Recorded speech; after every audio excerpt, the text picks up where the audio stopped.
யாழ்ப்பாணத்தில் செயற்பட்டு வந்த ஆவா குழுவின் தலைவன் என கூறப்படுகின்ற நபர் கனடாவில் கைது செய்யப்பட்டிருப்பதாக தற்பொழுது செய்திகள் வெளியாகி இருக்கின்றது.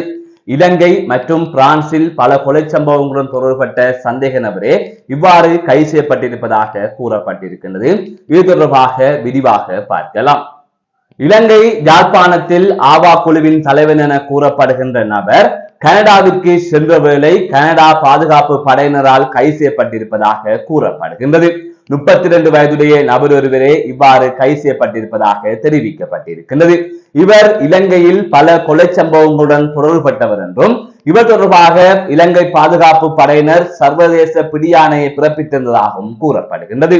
இவ்வாறான சூழ்நிலையில் தான் கடந்த 2021 ஆண்டளவிலே அவர் இங்கிருந்து வெளிநாட்டுக்கு சென்றிருந்தார். இந்த நிலையில் அவர் பிரான்ஸ், அமெரிக்கா போன்ற நாடுகளில் வசித்து வந்த நிலையில் பிரான்சில் கடந்த 2022 ஆண்டு ஒரு கொலை சம்பவத்துடன் தொடர்பட்டவர் என்று அவர் தேடப்பட்டிருக்கின்றார். இவ்வாறான பின்னணியில் தான் இவர் தற்பொழுது கனடா சென்ற நிலையில் கனடா பாதுகாப்பு படையினரால் அவர் கைது செய்யப்பட்டிருப்பதாக தெரிவிக்கப்பட்டிருக்கின்றது.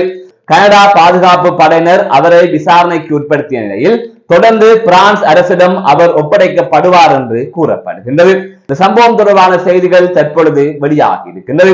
இலங்கையில் ஆவா குழு எனப்படுகின்ற ஒரு குழு பல நாட்களாக அச்சுறுத்தலாக இருக்கின்றதென மக்கள் பல குற்றச்சாட்டுகளை முன்வைத்து வந்தார்கள். இவ்வாறான சூழ்நிலை தான் அந்த குழுவின் தலைவன் என கூறப்படுகின்ற நபர் இவ்வாறு கைது செய்யப்பட்டிருக்கின்றார். இலங்கையில் முக்கியமாக யாழ்ப்பாணத்தில் இவ்வாறான செயற்பாடுகள் கடந்த காலங்களில் அதிகமாக இடம்பெற்றது, தற்பொழுதும் அவ்வப்போது இடம்பெற்று வருகின்றது.